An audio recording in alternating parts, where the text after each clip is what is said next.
आप में से बहुत सारे लोग होंगे जिन्होंने इस मशीन को देखा होगा।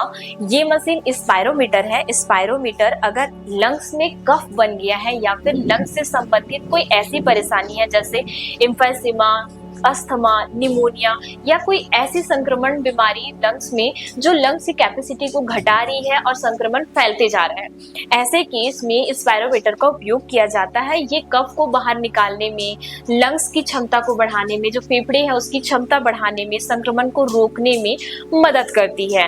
अब इसी प्रकार से अगर आपने किसी को बलून फुलाते हुए देखा होगा तो बलून फुलाना भी एक प्रकार का एक्सरसाइज होता है जिससे लंग्स की कैपेसिटी बढ़ती है। पहले जमाने में चूल्हा जलाते समय चूल्हे की आग को तेज करने के लिए जो फूंकने इस्तेमाल किया जाता था और जो फूंक लगाया जाता था वो भी एक प्रकार का ब्रीदिंग टेक्निक होता है जिसके माध्यम से लंग्स की कैपेसिटी क्या होती है, बढ़ती है। लेकिन अगर मैं आपको कोई ऐसी एक्सरसाइज बताऊं जो घर में आप रहकर, कोई ऐसी ब्रीदिंग टेक्निक बताऊं जो घर में आप आसानी से कर सकते हैं तो कितना अच्छा होगा। हरिओम योगीस, आज हम लोग चर्चा करने वाले हैं प्राण क्रिया के विषय में। प्राण क्रिया आज चर्चा भी करेंगे और हम इसके बारे में सीखेंगे भी। प्राण क्रिया दो शब्दों से मिलकर के बना हुआ है, प्राण और क्रिया। प्राण अर्थात होता है हमारी जीवन शक्ति या फिर जीवन की ऊर्जा। ये शक्ति जो होती है हम कुछ ब्रीदिंग टेक्निक्स के माध्यम से बढ़ा सकते हैं, वो कहलाती है क्रिया। तो अब हम लोग वीडियो में आगे बढ़ते हैं और जानते हैं कि आज हम लोग प्राण क्रिया की कौन सी टेक्निक करने वाले हैं। वैसे तो प्राण क्रिया की टेक्निक में बहुत सारी टेक्निक आती है, लेकिन आज जो हम लोग टेक्निक करने वाले हैं उसमें हम अपने हाथों को सामने फैलाएंगे।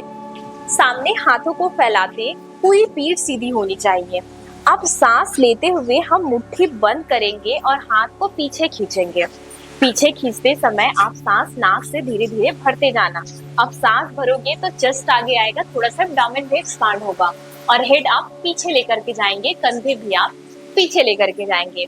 पीछे पूरी ताकत से खींचने के बाद, ताकत लगाने के बाद आप मुंह से सांस को छोड़ना, जैसे आप मोमबत्ती बुझाते हैं, कैसे। अब सांस को छोड़ते समय पेट अंदर जाएगा, चेस्ट अंदर जाएगा, चिन नीचे आएगा, शोल्डर आगे आएगा, हाथ पूरी खोलना है आपको। अब इस दौरान जितनी कैपेसिटी के हिसाब से आप सांस अंदर ले सकते हैं, आप अपनी सामान्य क्षमता के हिसाब से सांस अंदर भरेंगे और जितनी क्षमता के हिसाब से आप सांस छोड़ सकते हैं, आप मुंह से ऐसे सांस बाहर छोड़ेंगे। ये क्रिया जब आप करेंगे तो आपको खुद से आपकी बॉडी में एक नेचुरली हीट बढ़ते हुए अनुभव होगा। आपको अगर इस दौरान सर भारी लगता है, आप थोड़ी देर के लिए रुक जाएंगे और अभ्यास को दोबारा करने का अभ्यास करेंगे। लेकिन अगर ये सिर दर्द आपको कंटिन्यू लगता है तो आप उस दिन उस अभ्यास को रोकेंगे और दूसरे दिन अभ्यास करेंगे। इस क्रिया के दौरान बॉडी में हीट बढ़ती है जिससे हमारी कफ जो होते हैं वो डिसॉल्व होना या फिर कफ निकलना या फिर जो संक्रमण है उनका दूर होना, ये सारी क्रियाएं होती हैं।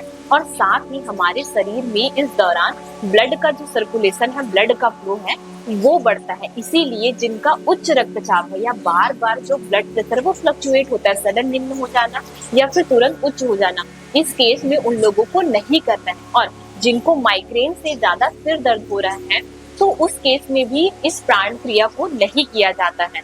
और अगर आपको फैंटिंग जैसा कंडीशन है या फिर सर्वाइकल का बहुत ज्यादा इशू है, आपको सर्वाइकल में बहुत ज्यादा पेन है, तब के केस में भी प्राण क्रिया को नहीं किया जाता है। अब हम लोग इस अभ्यास को आगे बढ़ते हैं और इस टेक्निक को प्रैक्टिस करते हैं। तो सबसे पहले हाथों को खोलेंगे, सांस अंदर भरेंगे, inhale, exhale, inhale, exhale, inhale, exhale, inhale, exhale, inhale, exhale. नाक से सांस अंदर, मुंह से सांस बाहर। नाक से सांस अंदर, मुंह से सांस बाहर। नाक से सांस अंदर, मुंह से सांस बाहर। अब वापस आएंगे। अब थोड़ी देर आराम करेंगे और नॉर्मल ब्रीथ करेंगे। अब जब आप प्राण क्रिया करके आराम भी करेंगे तो आपको सेंसेशन से हर एक सेल में एक वाइब्रेशन सी फील होगी, क्योंकि प्राण क्रिया के दौरान आपके हर एक सेल में प्राण का जो प्रवाह है, ऊर्जा का जो प्रवाह है वो बढ़ जाता है, जिसके कारण ये वाइब्रेशन आपको फील होता है। लेकिन इस ब्रीदिंग टेक्निक को जब आप स्टार्टिंग में अभ्यास करना शुरू करते हैं तो 5 बार इसका अभ्यास कीजिए, फिर थोड़ा रुकिए 20 से 30 सेकेंड, फिर उसका अभ्यास दोहराइए।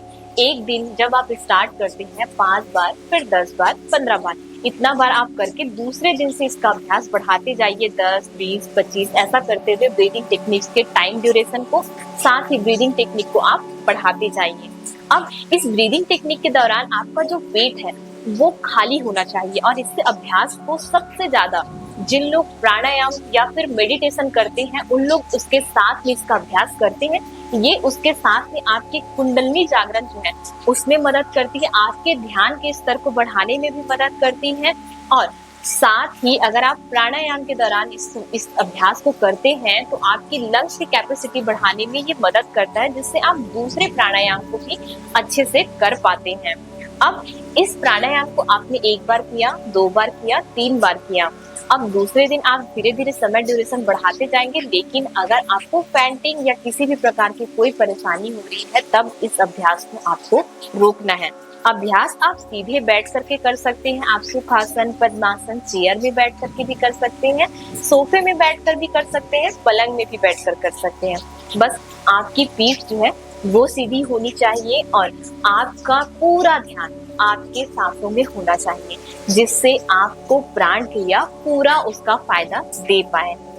लेकिन आगे बढ़ने के पहले जानते हैं हम लोग इसकी सावधानियों के बारे में। देखिए, प्राण क्रिया बहुत ही आसान है करने में अगर आप इसको सीखते हैं, लेकिन कुछ कंडीशन में प्राण क्रिया को नहीं किया जाता है। जैसे अगर आपको उच्च रक्तचाप है, अगर आपका बीपी बार बार सडन फ्लक्चुएट होता है, उच्च निम्न, तब इस कंडीशन में प्राण क्रिया को नहीं किया जाता है। अगर आपका पेट बहुत ज्यादा भरा हुआ है, आपको बॉडी एकदम हैवी लग रहा है, तब भी प्राण क्रिया का अभ्यास नहीं किया जाता है। अब हम लोग वीडियो में आगे बढ़ते हैं और जानते हैं कि प्राण क्रिया के अभ्यास के लाभ क्या क्या होते हैं। प्राण क्रिया जो होता है वो सिर्फ लंग्स की कैपेसिटी बढ़ाने में नहीं, बल्कि हार्ट की कैपेसिटी या फिर कहें कि हमारे हार्ट जो हमारे पूरे शरीर में ब्लड को पंप करता है उसको भी बढ़ाने में, साथ ही उसको अच्छा करने में मदद करती है। अगर आपको लंग्स से संबंधित कोई भी प्रकार की परेशानी है, अगर आपको अस्थमा है, निमोनिया है, एम्फीसिमा है, ब्रोंकाइटिस है, या फिर आपकी लंग्स की कैपेसिटी बहुत कम है, आप छोटा छोटा सांस लेते हैं, छोड़ते हैं, या फिर बार बार आपको लंग्स में संक्रमण होता है, सर्दी, खांसी, बुखार आए दिन आपको होते रहते हैं, जुकाम आपको बार बार होते रहता है, या फिर आपकी जो लंग्स की कैपेसिटी के अलावा आपकी हार्ट जो है वो वीक है, आप थोड़ा बहुत काम करते हैं, थक जाते हैं, सांस आपका फूलने लग जाता है, शरीर आपको कमजोर सा फील होता है, आपको कमजोरी लगती है, आपके बॉडी में ऑक्सीजन की कमी है, आपके मन में भी, आपके ब्रेन में ये ऑक्सीजन को अच्छे से सप्लाई करने में, ब्लड को सप्लाई करने में मदद करती है। तो अगर आपको डिप्रेशन है, तनाव है, या फिर किसी प्रकार की इंसोम्निया से संबंधित परेशानी है, अगर आपको नींद नहीं आती है, नींद बार बार टूटती है, तो प्राण क्रिया इन सारी चीजों में आपको मदद करती है इनसे बाहर निकलने के लिए और आपके शरीर में प्राण की ऊर्जा यानी शरीर की ऊर्जा को बढ़ाने के लिए। तो मेरी इस वीडियो में रही आज यही तक की जानकारी। आपको वीडियो में दी जानकारी अच्छा लगा तो वीडियो को ज्यादा से ज्यादा लोगों तक शेयर कीजिए और उन लोगों को जरूर शेयर कीजिए जिनकी लंग्स की, हार्ट की, ब्रेन की ऑक्सीजन लेवल को आपको बढ़ाना है। तो हम लोग मिलते हैं आप लोगों से नए वीडियो में नई जानकारी के साथ। हरिओम।